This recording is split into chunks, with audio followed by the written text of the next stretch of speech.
Bueno, buenas tardes. Muchísimas gracias por la invitación y la oportunidad de poder expresarme a través de este medio tan importante que se ha vuelto el Zoom. Y adiós, cada vez no la chico mira que chindabat ajido canela y capita no lluvino otro que loto, que canelo Kachela que goye que bala que chelanitz ají que cana chistuba UPTK y dato México y bala que a chiquín tuba las nico en que loto tan hini van los grandes K. Muchísimas gracias por esta oportunidad. Traduzco lo que les dije hace un momento. Doy gracias porque nos dan esta oportunidad y espero que más compañeros puedan leernos, escucharnos y sobre todo pues irnos incluyendo poco a poco en todos los medios, organizaciones que existen y alcanzar esa tan anhelada inclusión que dice el artículo 2 y que nuestra Constitución y algunos tratados internacionales dicen que tenemos una serie de derechos pero que lo tenemos que estar pidiendo a fuerzas. Y qué bueno que ustedes son los primeros en darnos, sin que tengamos que presionar, este derecho a la voz. Muchas gracias. No, gracias a usted, gobernadora. Para nosotros es un honor poder contar con su presencia el día de hoy. Si me lo permite, me gustaría leer rápidamente su semblanza para que las personas que nos acompañan puedan conocer su trayectoria. Candelaria es una reconocida lideresa indígena nacida en Tucta, Nacajuca. Se inició desde los 9 años en el altruismo y es reconocida por ser una incansable luchadora por la conservación de sus raíces y su lengua. Ha recibido varias distinciones, entre las que se encuentra la de guardián de la lengua indígena. A los 8 años ya participaba en la radio indígena en el programa Voz de los Tales. Daba consejos de salud, cómo usar hierbas medicinales y hasta cómo tejer. También aprendió a hablar su lengua madre, el yocotán. Todo se lo enseñó su abuela materna, quien se dedicaba a la alfarería y era la médico tradicional de la comunidad. Candelaria solo pudo estudiar la secundaria en el sistema tradicional. Es egresada del Laboratorio de Teatro Campesino e Indígena que formó en Tabasco la célebre maestra María Alicia Martínez Medrano y que tuvo presentaciones estelares en España, Nueva York y Sudamérica, donde participó como actriz en la espectacular Bodas de Sangre de Federico García Lorca. Es aplaudida como una excelente maestra de teatro y danza, actriz, traductora de cuentos y poemas indígenas de la lengua yocotán, productora de radio y televisión, fundadora de la estación de radio SNAC, La Voz de los Chontales, donde también fue locutora. Candelaria es madre de 3 jóvenes y en 2015 ayudó con su organización La Mujer y el Agua a más de 4,000 mujeres maltratadas y violentadas.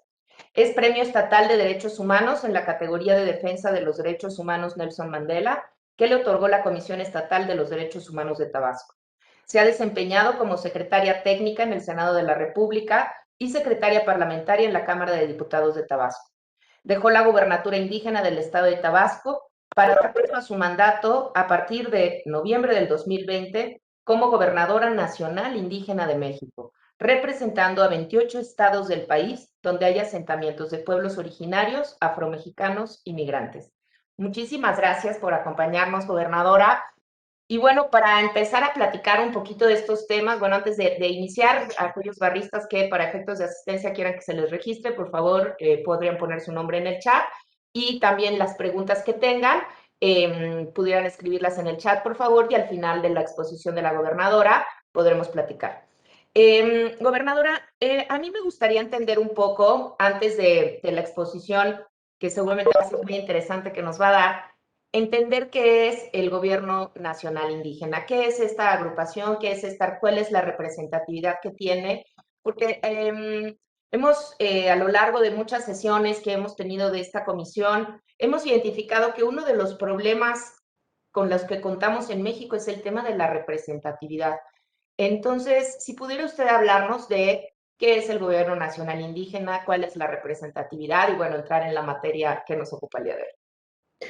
Bueno, el Gobierno Nacional Indígena nace por la necesidad de vernos incluidos en la cuestión política Hace muchos años, como en el 80, 81, empezamos buscando cómo ser parte de la planeación de los trabajos del gobierno hacia las comunidades.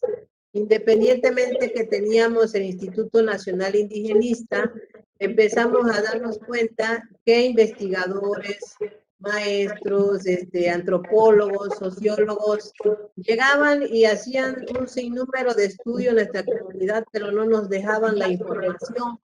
Se lo llevaban y lo trabajaban desde el gobierno, desde su óptica, desde su intención, desde su sentimiento y desde su economía. Todo el mundo llegaba y decía, no, voy a poner el ejemplo, Tucta. Tucta necesita agua, pobrecitos indígenas no tienen agua, pobrecitos no tienen casa, estos necesitan una escuela. Y entonces empezaron a llenarnos de un montón de cosas que poco a poco fueron provocando un genocidio cultural. Y nosotros, ¿cómo podíamos afrontar esa situación? Desde mi poca experiencia, mis 9 años, yo decía, no dejemos de hablar nuestra lengua materna, porque en nuestra primaria nos decían, no hablen esta lengua porque nadie les entiende. Pero en mi casa sí me entiende, mi abuela sí me entiende, mi padrino sí me entiende, el vecino sí me entiende, eres tú, maestra, la que no me entiendes. Entonces, a escondidas, nosotros empezábamos a escribir de acuerdo a nuestra inteligencia, escribíamos como nos escuchábamos, hasta que un grupo de gringos llegaron y nos enseñaron la lingüística y cómo escribir nuestra lengua materna con con todos los puntos que lleva el escribir la lengua, desde la parte lingüística, ¿no? Pero pues no bastaba con que nos quedáramos con nuestra lengua materna, sino que también requeríamos usar nuestra vestimenta, empezaron a hacer viviendas y acabaron con todo el entorno. Si ya no había la silla, no había la mesa, la jícara, las ollas de barro, que eso se hablaba en chontal. Y entonces empezaron a llegar los ventiladores y entonces no sabíamos cómo decirle en nuestra lengua materna ventilador, pared, techo, losa, las tazas de los baños, la luz eléctrica.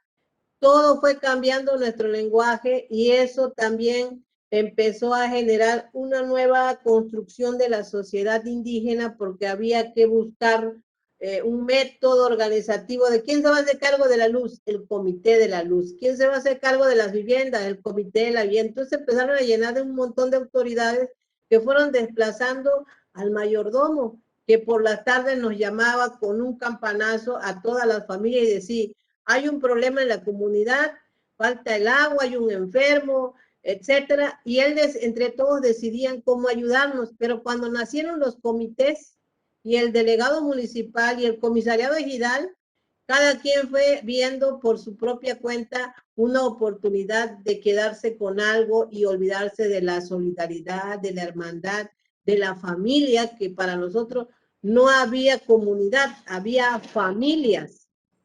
Y entonces mi abuela decía, aquí no se puede perder nada porque todo tiene su dueño. Y hoy en día ya no hay ese respeto. Ya cada quien dice, esto es mío, y cruzamos una barda y cruzamos unos alambres. Antes caminábamos por el patio, teníamos aves y no causaban problema, el traspatio no causaba problema, sino al contrario, te doy una gallina por a cambio del pato que traes ahí. No había problema, vivíamos bien. Los investigadores, y discúlpenme que quizás los lleve dentro de las patas, pero fueron los que nos vinieron a rejoder la vida, discúlpeme de veras.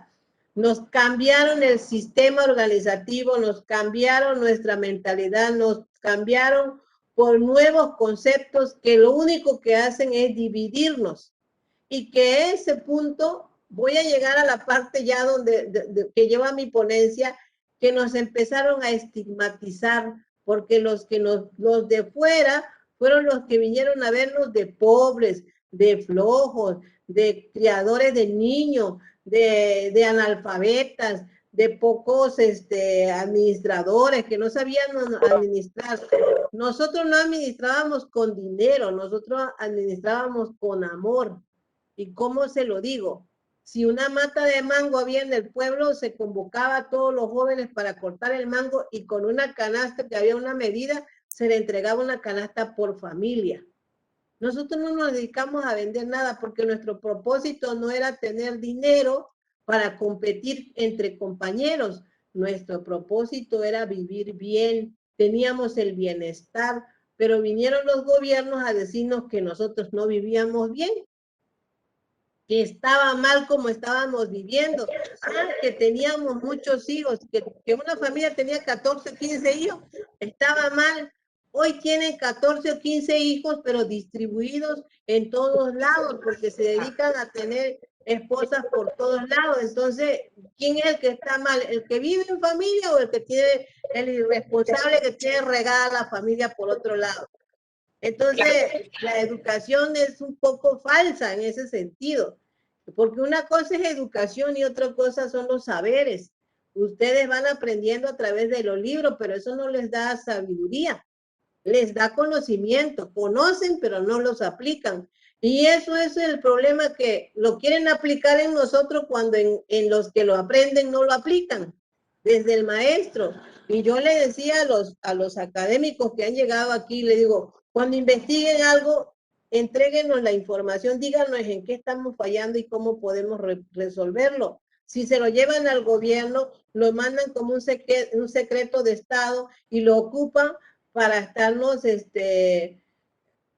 nos van direccionando hacia su gusto de ellos, no hacia lo que nosotros necesitamos. Aquí nos llenaron. Este pueblo tiene 3,000 y tantos habitantes. Tiene 2 domos, uno para criadero de perros y el otro para criadero de borrachos y delincuentes, porque aquí no se fomenta el deporte.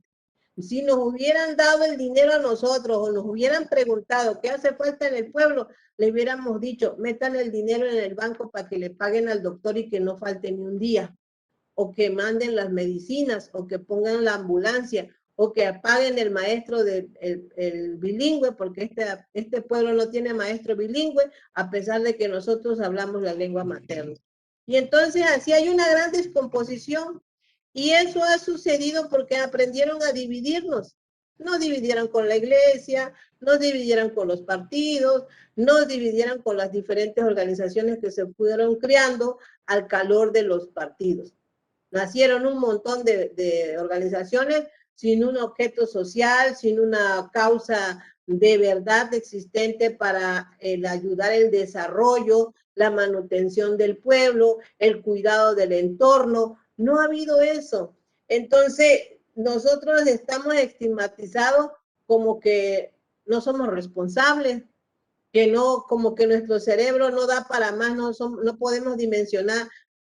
La gente que nos escucha hablando de una empresa se ríe de nosotros porque cree que no sabemos qué es una empresa, o qué es una cooperativa, o qué es una administración. Quizás porque no tenemos un contador fiscal a nuestro alcance, crean que no sabemos qué es administrar, pero si eso no lo manejáramos, aunque sea en un pequeño rango, pues hoy estaríamos hundidos a las madres de familia con el pesito que los esposos dan. Nosotros hemos sabido administrar a las mujeres. Y la otra es que el hecho de que seamos de una comunidad, el indígena es un acto en el que si tú dices, es que ese es indígena, y eso significa que es nada, pues. Y así no nos han ayudado ni los entes académicos, ni ninguna organización dedicada a esta sabiduría de la justicia, no nos han ayudado a decirnos, no, si saben, si pueden, ¿no? Al contrario, aquí ha pasado que cuando un campesino se trae una icotea, se lo llevan preso porque está deteriorando el medio ambiente y ese es su hábitat. Ahí vive, de eso ha vivido toda su vida.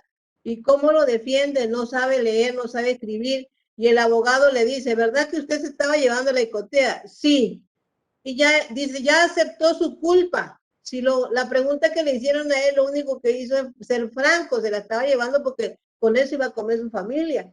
Pero desde el punto jurídico no hay quien lo defienda, no hay alguien que le interprete que así no debe de contestar, o que su respuesta no debe ser sí, sino decirle, yo me alimento de este animal porque esto es lo que hay en mi pueblo. A lo mejor con esa respuesta le da oportunidad al abogado que genere otro tipo de preguntas, pero no hay. Ha sido una lucha muy grande tener intérpretes y traductores, primero porque no nos reconocen.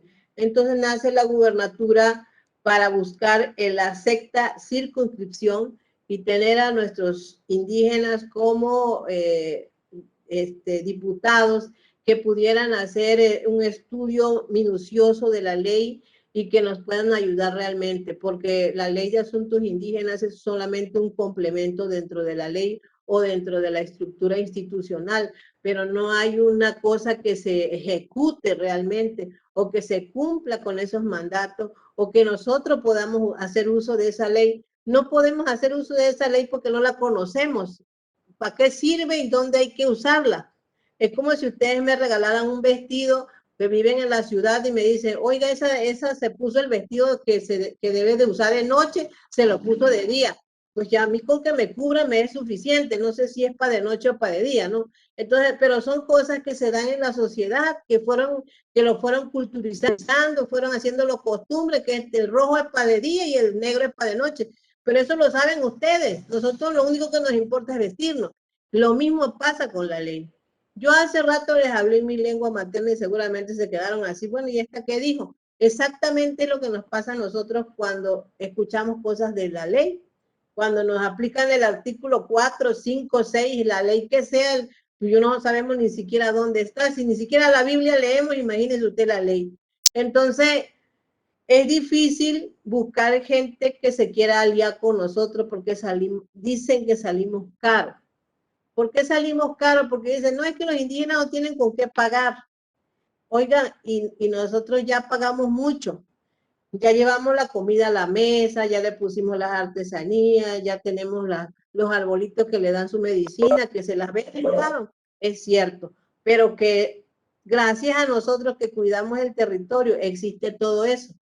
Si nosotros nos vamos de manos caídas y no trabajamos y no sembramos en una semilla, no solo nos vamos a perjudicar nosotros, sino a ustedes más, porque ustedes, digo ustedes, los de la ciudad en general, les va a costar más trabajo porque ya no van a poder ir a tienda a buscar lo que ya está envasado, porque no van a tener que envasar, no va a haber nada, pues, si nos amacháramos nosotros. Entonces sí van a decir, yo te llevo gratis al campo, yo te llevo gratis con tu máquina ya. Entonces la razón de la gubernatura nace para que hubiera una bancada indígena que buscara la manera de armonizar la ley en cada uno de los estados desde todos los ámbitos, porque hay mucha laguna, porque las leyes se contraponen, el de derechos humanos contra la ley del medio ambiente, contra la ley de la seguridad, el del agua potable, el de la reforma agraria. Hay una, con la de la Conagua, por ejemplo, la ley del agua se contrapone con la reforma agraria y ahora con lo de Pemex y ahora ya nacen un poco más de leyes y cosas así. Entonces necesitábamos organizarnos, pero esa palabra lo usaron los políticos, la palabra organizarnos. Hay que organizarse, dice. Entonces lo usaron para hacer campaña y no nos organizaron para juntarnos, pero nunca nos unimos. Y eso fue un gran problema que se causó. La gubernatura indígena hoy en día tiene como propósito y como objetivo principal unificarnos y respetarnos. También reconocernos desde nuestras comunidades. Entonces, si usted hace una asamblea en su comunidad y usted le dice, yo lo quiero representar, y la gente le firma, es usted el representante de la comunidad. Usted no necesita que el delegado o el de la reforma agraria o el presidente municipal le firme. O usted le está firmando la comunidad, él le va a apoyar y usted tiene que devolverle ese apoyo con con sus gestiones, con su buena administración, tanto de información como de los recursos que pueda conseguir que llegue a la comunidad. Y la otra es porque nosotros no tenemos acceso a los programas. A nosotros nos imponen los programas. Pasaron un foro, ahora con el nuevo régimen, mandaron a hacer un montón de foros en los que ya llevaban las preguntas hechas y prácticamente la respuesta.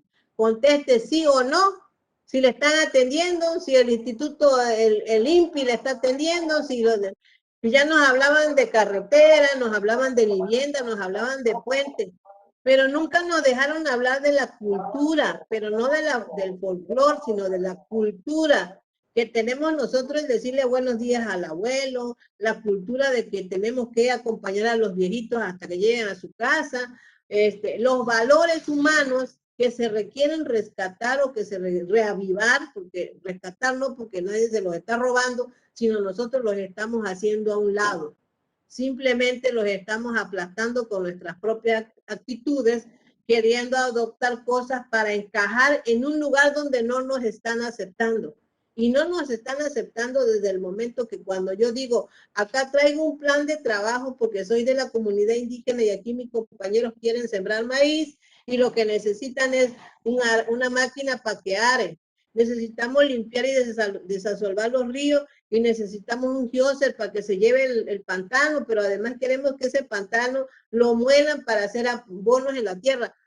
Ah, no, pero es que ustedes necesitan tecnología de punta y necesitamos que se parezca a Costa Rica, que se parezca a Canadá y entonces nos confunden y dicen simplemente no sirve lo que nos estás presentando.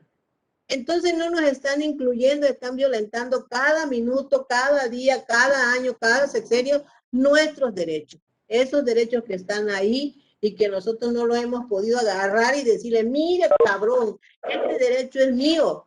Y aquí lo dice la Constitución y lo hicieron otras personas. Pero como sola no lo puedo decir, se arma la gubernatura, tenemos que tener un ente jurídico para poderle jalar un poquito de recursos al gobierno a nuestro modo, para que no nos diga, es que ustedes no leyeron las reglas de operación. Ahora no, ya lo leí, ya te estoy cumpliendo los requisitos, ya me estás pidiendo un área administrativa, ya me estás pidiendo un área jurídica, acá lo tengo. Ah, ¿por qué gubernatura indígena? Porque lo estamos generalizando para, porque en diferentes estados existe el Tata, el jefe supremo, el consejo, la mayordomía, las parteras, etcétera. Son esas nuestras formas organizativas. Claro, en cada estado, de acuerdo a sus gustos y costumbres, van a ponerlo así en su acta, pero donde terminan todas esas actas va a ser la gubernatura nacional. Y esa gubernatura nacional tiene un acta constitutiva que se presenta ante un notario público y posteriormente al Instituto Electoral para que lo reconozca como una organización política nacional, no una asociación civil que va a dedicarse a la filantropía o que se va a dedicar a limosnear. No, somos una organización que pedimos que los derechos realmente nos alcancen y sean fehacientes en cada una de nuestras comunidades indígenas. Tenemos mucho que dar, necesitamos de muchas cosas y para ir a la par quizás un poco de la tecnología. El hecho de que nos digan que nos hemos desarrollado, que la tecnología llegó, porque llegó la televisión, eso no sirve para nada. Eso simplemente nos ha atarantado. Nosotros queremos la innovación de la tecnología cuando nos pongan un centro de acopio, cuando nos pongan una despulpadora, cuando nos pongan máquinas motocultores para dar la tierra a mujeres y niños. Ahí sí la tecnología nos alcanzó. Que nos digan cómo conservar nuestros productos, desde el producto que es comestible hasta el producto que son los animales, que son las plantas medicinales, cómo los vamos a conservar en tiempos de siniestros como la inundación, como el temblor, como el frío, como el calor. No hay nada, es puro rollo que nos echan los políticos y ahorita se andan peleando entre ellos y hasta se olvidaron que existimos. Simplemente corren a nosotros a tomarse una foto para pedirnos el voto. Ahora les concedemos el derecho de que vayan a administrar y se olvidan al que tienen que administrar es a nosotros. Y resulta que nos cobran, les pagamos, les damos el derecho y todavía nos cobran cuando nos ponen castigos, cuando nos vienen a cobrar por ejemplo, con estas situaciones que nos pasan que no tenemos intérpretes. Nosotros tenemos que pagar a nuestros intérpretes cuando el gobierno y la ley lo dice que lo debe de poner. Ah, sí, pero que venga gratis. Ah, bueno, ¿y por qué no va gratis él a trabajar como gobierno? Ellos sí se cobran su buena lana y que los otros qué, si también se preparan Yo sé que ustedes para prepararse tuvieron que dejar a su familia, tuvieron que generarse gastos, tuvieron que dejar fiesta a lo mejor, y a lo mejor se preparaban para casarse en una fecha y no se casaron. Hicieron miles de sacrificios para llegar al lugar donde están. Entonces, ¿por qué tendría yo que pedirle a usted que me haga el trabajo gratis? Si usted se preparó para que usted se mejore su vida. Así mismo con los intérpretes y los maestros bilingües. Entonces, no sé por qué dice la gente que todos somos indios, dicen algunos, todos somos indígenas. Sí, está bien, todos son indígenas, pero resulta que no todos hablan una lengua materna, no todos le dan las gracias al sol, no todos le piden permiso a un árbol para cortarlo, para tumbarlo. Entonces no somos iguales, somos de México y son mexicanos y nosotros somos indígenas porque tenemos un uso y costumbre y somos una gran diversidad cultural en nuestro país. Esta razón de estigma que tenemos de que somos cero en todo, que estamos bajo en conocimiento, bajo de nivel cultural, bajo en nivel educativo, en alimentación, en todo se supone que nosotros es un estigma que traemos a pesar de que tenemos doctores en letra en nuestros pueblos indígenas, tenemos arquitectos, tenemos doctores en derecho, en lingüística, no nos los valoran. Y aparte, los pobres que tienen su doctorado, también se les olvida que son del pueblo. Entonces, para encajar, hacen como que ya no conocen el pueblo, para poderse meter a los grupos que sí son reconocidos. Y yo pienso que no está bien. Yo me he mantenido en mi estatus que me corresponde. Soy una indígena del cual me siento muy orgullosa, me siento bien nacida. Yo no puedo decir, que los bien nacidos nada más tienen dinero. No, yo soy una bien nacida porque vivo de los árboles, vivo de los animales, vivo mejor. No tengo riqueza, no tengo cosas materiales, pero tengo la dicha de estar viva, de poder orientar a otros. Y esos estigmas no han permitido la inclusión en muchos lugares. Es difícil para nosotros estar incluidos. Si yo me voy con mi vestimenta, inmediatamente cualquiera que esté en el entorno dice, ¿usted de qué pueblo indígena es? O sea, no se puede ni quedar callado el individuo y decir, oiga, usted está participando. No, ¿usted de qué pueblo indígena es? Como si eso fuera malo, como si yo viniera del lugar de la lepra, pues, y enseguida no eres motivo de una conversación sana. Nosotros los indígenas, si vamos vestidos, piensan que nuestro cerebro está hecho de hormiga, que no tenemos un tema de conversación en el que pudiéramos, ¿cómo se llama? Aplicar en la enseñanza-aprendizaje. Que tú me enseñes de lo que sabes y que yo te enseñe a ti de lo poco que yo sé.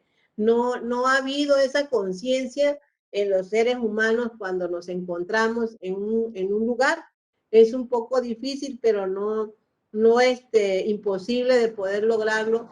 Y creo que la gubernatura indígena que me da la oportunidad de meterme a estos espacios y abrir el corazón y decirle, aquí estamos, vamos a ayudarnos, entendamos que somos un engrane para este país. Ustedes son necesarios y nosotros también. Somos de este país antes de ser indígenas o abogados o doctores o mestizos. Somos de este país, pero sobre todo somos personas. Tenemos manos y piecitos, que somos de diferentes colores, es cierto, pero pues todos tenemos una riqueza en cada uno de nosotros. Y es así que nosotros vamos tratando de organizarnos. Han nacido muchas organizaciones, hay gobierno indígena, hay parlamento indígena, hay consejo indígena, en fin, han nacido muchas organizaciones, asociaciones civiles usando el nombre de los indígenas para hacerse de dinero o para engañar a otros indígenas y pedirles su dinero. Y han habido muchos defraudadores usando ese nombre de indígenas y no son indígenas. Entonces, lo que nosotros estamos haciendo con la gubernatura indígena es buscar una representación de cada estado, una estructura con indígenas que realmente hablen una lengua, que estén de acuerdo en defender el territorio y lo que en ella existe. Porque si nosotros decimos, es que yo voy a defender la lengua, bueno, pues la lengua la puedo defender yéndome a Estados Unidos, yo seguiré hablando mi lengua, esa no es una manera de defender. Nosotros vamos a defender el territorio y lo que en ella está. Está no nada más la tierra, el agua, las personas, su hábitat, todo, todo. Eso es lo que queremos defender nosotros y buscamos las formas para hacerlo, yéndonos con las reglas del gobierno, yéndonos con las reglas de la sociedad civil, yéndonos con las reglas de los empresarios, yéndonos con las reglas de fundaciones y algunos tratados internacionales que nos pueden ir ayudando. Y nosotros sí requerimos de la asesoría de muchos de ustedes, porque hay muchos de ustedes que pues sí tienen entendido que somos de este país y que nos necesitamos unos con otros.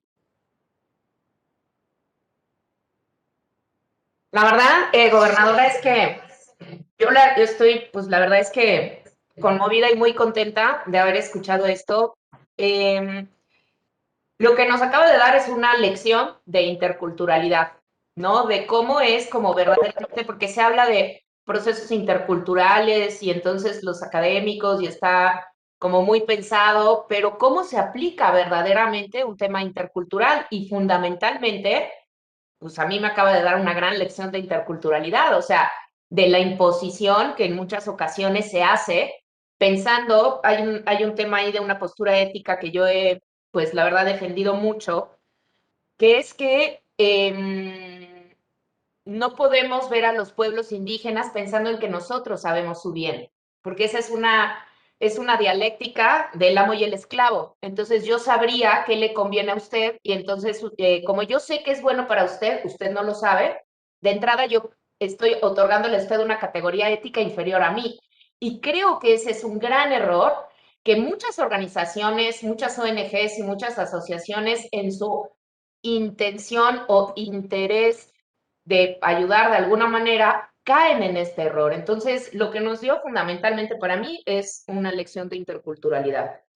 Sí, perdón, esa información que se llevan los que vienen a investigar o los que hacen las organizaciones son los elementos que han servido para el manipuleo, para ir induciendo hacia dónde quieren que nosotros les sigamos sirviendo y aunque legalmente desaparece la esclavitud porque no estamos amarrados y no tenemos cadenas en los pies, pero seguimos en esa esclavitud mental, psicológica, en la que nos dicen, mira, haz lo que yo te digo porque eso es lo que te va a hacer bien. O sea, tu iniciativa y tu creatividad en este momento no sirve ni vale, ni siquiera lo expongas.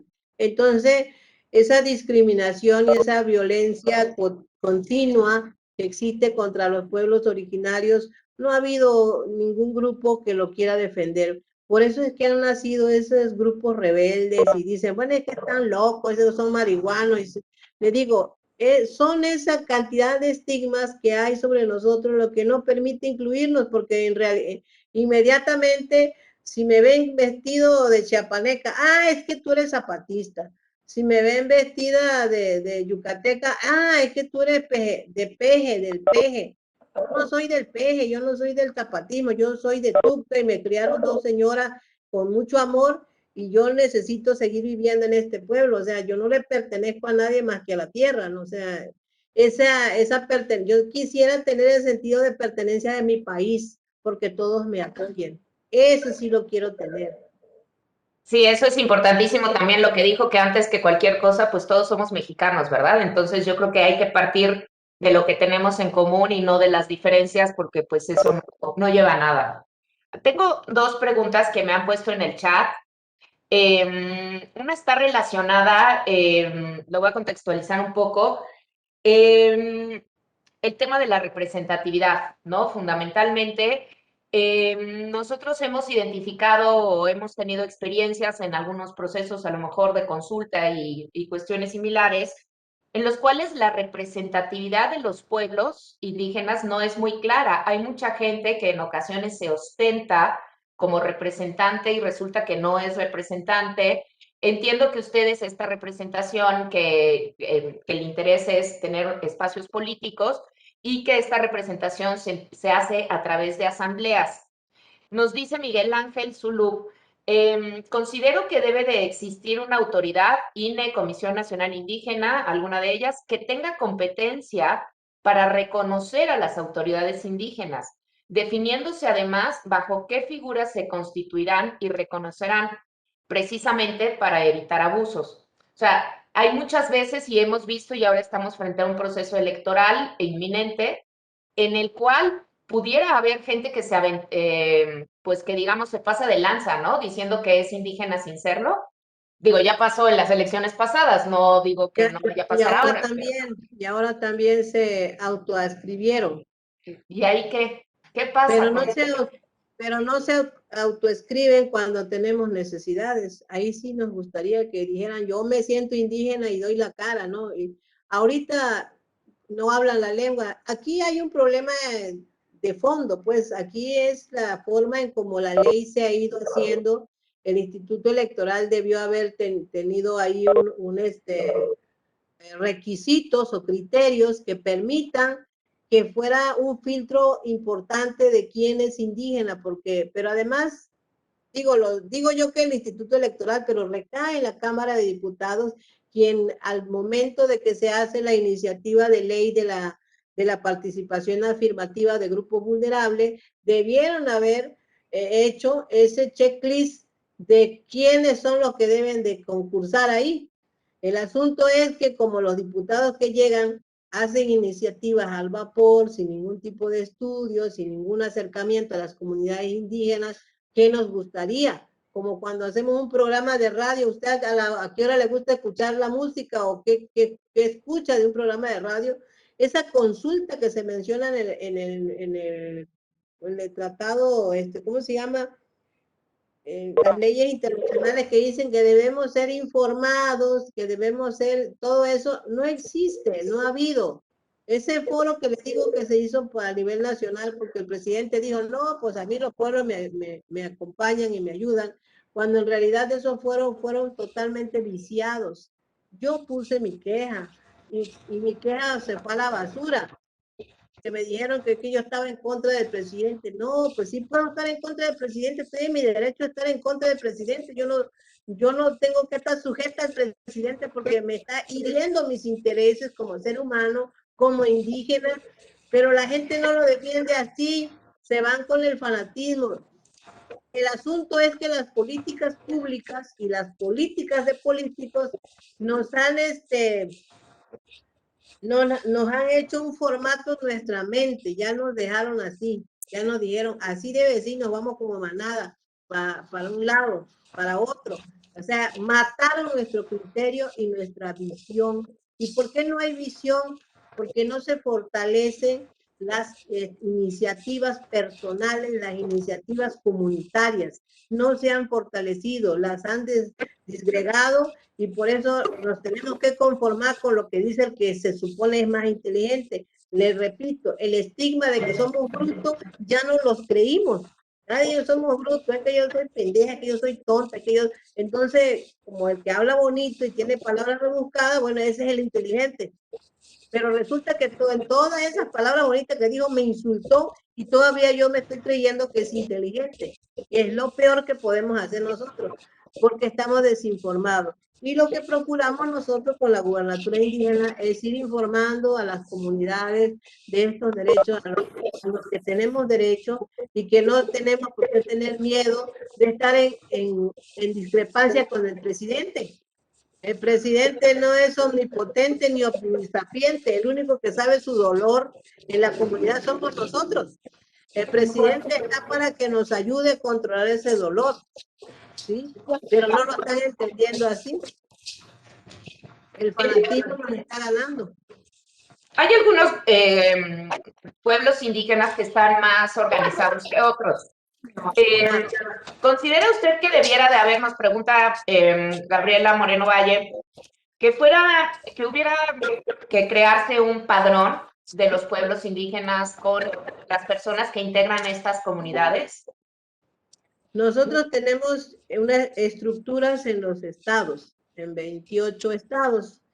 Y lo que nosotros intentamos hacer, porque el INPI, el Instituto Nacional de Pueblos Indígenas del Gobierno, no tiene un catálogo de comunidades, tiene una lista de lenguas maternas, que son 68, pero no son 68 comunidades. Por ejemplo, en mi estado hay 11 municipios con asentamientos indígenas y hay 5 grupos lingüísticos, que es el Chontal, el Chol, el Cental, el Ayapaneco, el Tzotzil. Entonces, esos grupos están divididos. Aquí en mi municipio donde yo vivo, habemos 34 comunidades indígenas que hablan la lengua materna Chontal. 34 comunidades de un municipio. Y hay 11 municipios que son que hablan la lengua, que hablan diferentes lenguas, y aproximadamente tenemos 346 comunidades indígenas de Tabasco que merecen el trato. Pues tenemos el 5% del total de la población, representamos el 5%, y no tenemos un representante en la Cámara de Diputados, no tenemos un representante en el gobierno del Estado, no tenemos un representante en el Senado, tampoco tenemos representantes como presidentes municipales en los municipios donde hay más grupos de asentamientos indígenas. Eso no es una violación a nuestros derechos. Ah, pero como no tenemos dinero para incluirnos en una campaña o en un partido político, porque los partidos políticos lo único que hacen es decir, ah, bueno, Candelaria se ve un poco vivita y como que convoca gente, invítenla a que se integre como regidora, llévenla de candidata a presidenta municipal, pero todo lo demás lo ponemos nosotros el partido y ella va a hacer lo que la gente diga. Entonces, ¿para qué rayo me van a llevar de monigote? No, de monigote no, nosotros no queremos ese tipo de inclusión. Nosotros queremos tener su voto. Es cierto que a nivel nacional hay grupos autónomos, municipios autónomos, y lo tenemos en Cherán, los tenemos en Oaxaca, los tenemos en Morelos, que no han sido al 100% exitosos. Y no han sido exitosos porque, como quiera que sea, se meten los grupos políticos y los grupos del narco, que ese ha sido una piedra enorme para nosotros. Y entonces, o o les sirves o te mueres, y terminan sirviéndoles. Y entonces, viene de un grupo indígena, este seguro se trae su carrufo de marihuana. Así, ese tipo de señalamientos son los que nos van alejando de posibilidades de poder. Y no es del poder de poder tener dinero, el poder de poder hacer uso de nuestros derechos en nuestros pueblos. Claro. Ese es uno de los grandes problemas, ¿no? Y claro que nosotros ahora tratamos de buscar a nuestros compañeros indígenas preparados para que se incluyan dentro de la gubernatura, porque lo que queremos es un poquito un descanso del indigenismo, de aquellos señores que llegan al pueblo y dicen, ay, pobrecitos indígenas no tienen agua, vamos a hacerle un pozo. Y ese mete hasta su dinero y toda la cosa, y ya nos hizo un pozo. Un pozo que se va a convertir en un conflicto, porque lo que teníamos que hacer era limpiar el río donde van todos a buscar su agua. Pero como él llega a querer resolverlo todo fácil, entonces ya nos chingó porque nos crea un problema dentro de la comunidad. Entonces estamos pidiendo que los indigenistas no se vayan tan lejos, sino que sí estén cerca, pero nos den las ideas a los que nosotros queremos hacer nuestra comunidad, mejorar nuestras ideas. Si yo les presento un proyecto y aparentemente para mí es viable, pero técnicamente, como lo saben los indigenistas, dicen, no, pues aquí no es viable. ¿Por qué? Que me diga el por qué y que me dé una opción de cómo sí. No que me venga a hacer la chamba, no queremos eso, porque nosotros queremos hacer nuestras cosas por nuestra propia cuenta. Entonces, a raíz de eso tenemos a pocos indigenistas, los pocos que han sido muy respetuosos de nuestra organización. Pretendemos hacer la escuelita de cuadros del gobierno indígena para que el próximo 24, en el 2024, haya una participación asertiva, afectiva de parte de los indígenas. Ahorita en este ensayo, pues ya lo están viendo que ni los que están acostumbrados a estar en política lo están haciendo bien. Están haciendo un cochinero a este país. Gobernadora, hablaba usted hace ratito de la defensa del territorio, lo importante que es. Nos pregunta en ese sentido Christopher Ávila, ¿cómo se podría determinar el territorio que ocupa una comunidad? O sea, ¿se podría hacer un polígono, un área en el cual está el territorio de esa comunidad? ¿O a qué nos referimos cuando hablamos de territorios indígenas? Sí, hablamos de los polígonos. Pues mira, nosotros lo que existe a través de la reforma agraria las delimitaciones de cada una de las comunidades. En algunos casos, los ricos se han apoderado de grandes extensiones de terreno y nos han invadido. O sea, el mismo mexicano ha invadido, los políticos incluso que se han querido comprar los terrenos, o las políticas públicas, como por ejemplo que dicen, nombran lugares, ¿cómo dicen? Como los pantanos de Centla, que es que los ocupa el medio ambiente, la Secretaría del Medio Ambiente. Sí, áreas naturales protegidas. Ándale, lugares protegidos, no importa que sean estas áreas naturales, sean de agua o de tierra nada más, y sin ningún tipo de consulta, dicen, esa es área protegida, pero es un área protegida en el que el gobierno succiona y hace su economía, dejándonos a nosotros fuera. O sea, eso es lo que ha pasado con esas áreas protegidas, porque en realidad quienes la hemos protegido somos nosotros. Y el gobierno viene a decidir que es protegida. Entonces, esos lugares los queremos recuperar, los vamos a recuperar. Ok. A mí me parece muy interesante todo lo que hemos platicado. Tengo una última pregunta, si alguien tiene alguna otra pregunta que la ponga en el chat, pero yo sigo, la verdad es que pues muy conmovida, ¿no? Por todo este tema de la interculturalidad y de cómo hemos cerrado en muchas ocasiones el enfoque de lo que entendemos por interculturalidad. Y en este sentido, pregunta Gabriela Moreno, y yo me uno a esta pregunta sinceramente. ¿Cómo cree usted que quienes no somos indígenas podríamos involucrarnos más en su defensa por la interculturalidad? O sea, ¿qué podemos hacer nosotros, ya que nos sensibilizamos y estamos entendiendo, qué podemos hacer nosotros para ayudarles a ustedes? Ayudarnos sobre todo en materia jurídica, en la parte de los derechos. Nosotros ahorita en materia ambiental tenemos pocos conocimientos, sabemos que tenemos que defender el territorio, pero ahí nos van a atacar en la parte de la reforma agraria, en la parte de la exportación, que ha sido uno de los fomento al coyotaje, porque no tenemos nada pues en esa parte en la materia jurídica, y sobre todo queremos hacer una agenda legislativa para los nuevos diputados indígenas que tengan una tarea real. ¿Qué queremos en esa agenda? Yo tengo mi montón de ideas, pero no sé si se contrapone con la ley. Por ejemplo, el hecho de que los bastones de mando no se regalen como palo de escoba, porque ahorita cualquiera agarra y te hace un evento y te regala un bastón de mando. El bastón de mando es como la banda presidencial, no la puede andar portando cualquiera, pues eso solamente lo puede aportar una autoridad. Que las organizaciones que tienen que ver con los pueblos indígenas demuestren qué es lo que han hecho por los indígenas para que sigan ostentando esa organización. Que no sean, se dicen que no son con fines de lucro, pero al final de cuentas sí lucran con el nombre de los indígenas. Y que se puedan hacer candados de que no cualquiera se vaya a intrometer dentro de los grupos en la organización de los pueblos originarios. Esa.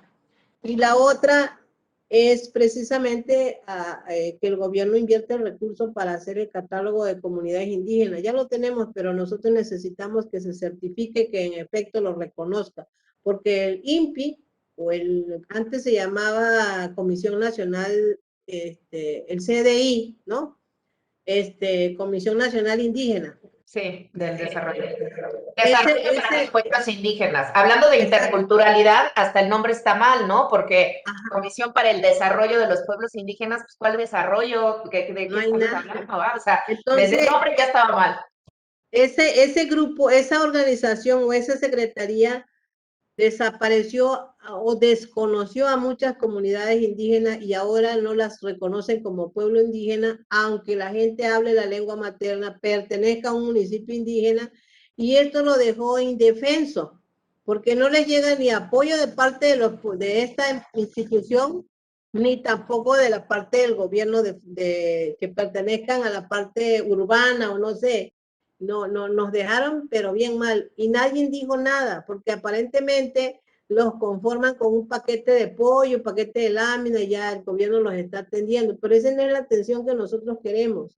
La atención de que nosotros queremos es que nos fortalezcan en el campo, en las tareas que sí generan desarrollo, que sí generan educación, que sí generan economía, y que por ende van a generar salud, no solamente salud física, sino mental, porque vamos a estar ocupados, vamos a estar en solidaridad en nuestras familias. En ese sentido. La otra parte que nosotros queremos es que tengamos un reglamento de cómo hay gente que llega a nuestra comunidad por esta ¿cómo se dice? Migración interna, porque la gente se va a la ciudad a buscar trabajo y allá se casa y ya trae a una persona que no habla ninguna lengua o que tiene otras costumbres, y luego ahora se autoascriben o hacen o también se compran un pedazo de terreno y dicen que son de ahí, y cuando vienen este tiempo de elecciones ya dice, pues yo siempre he vivido aquí, o sea, no ha vivido, tiene un terreno, y que haya, no sé, un candado, como le llaman en la política, que pongamos un montón de candados como nos los ponen ellos a nosotros. Sí nos pueden ayudar en ese sentido. Pues muchísimas gracias, gobernadora. Yo cuente con nosotros, con la Comisión de Asuntos Indígenas, para lo que nosotros le podamos apoyar, con estas pues iniciativas de ley, con estas cambios reglamentarios que ustedes quieran hacer. Por favor, cuente con nosotros, con esta comisión, esta es su casa, y nos encantaría el poder apoyarles en lo que necesiten de cuestiones legales, pues de asesoría, ¿no? De hacia dónde se podrían hacer las cosas y demás. Así que yo pues le doy esta sincera invitación, ¿no? En que yo estoy a sus órdenes, en lo que siempre le podamos ayudar en esta comisión. Yo, mis subcoordinadores, Gabriela, Christopher, en lo que le podamos apoyar, cuente con nosotros. Muchas gracias. Muchísimas gracias. La última, para empezar a estrenarles esa buena voluntad. Por favor. Era que ahorita nosotros queremos buscar la manera de hacer foros en el Senado para ver cómo retener esta de las plurinominales. Ya ve que salió ahora que se van a dar las plurinominales de este periodo ¿cómo se llama? De campaña de nuevo cambio de diputados, pero que va a ser debut y despedida, o sea, ya no va a haber la pluri. Entonces, nosotros queremos que se sostenga esa pluri para los pueblos originarios y para los migrantes. Bueno, para la parte, para los grupos vulnerables, aunque yo estoy en desacuerdo que tengamos un diputado por grupos de minoría, por ejemplo, nosotros sí somos una gran mayoría entre migrantes indígenas, pero no así como el de los LGTB, que son menos. Entonces, no digo que nos quiten a un lado, pero sí queremos pelear recio que se sostenga por parte de los indígenas y los migrantes. Finalmente los migrantes nos sostienen y los indígenas también, porque somos los que trabajamos en el campo. Pues cuente con ello. Si quiere, después platicamos con calma y ya me explica bien en qué le podemos apoyar. Yo no estoy muy inmersa en el tema de las candidaturas plurinominales, pero pues es cuestión de ponernos a investigar un poco, y en lo que le podamos ayudar, por favor, cuente con nosotros. Muchísimas gracias. Sí, nosotros tenemos ahí nuestro abogado, y que ahí le voy a decir que se comunique con ustedes. Sí, por favor, que me llame y con todo gusto lo que los podamos apoyar, sin falta.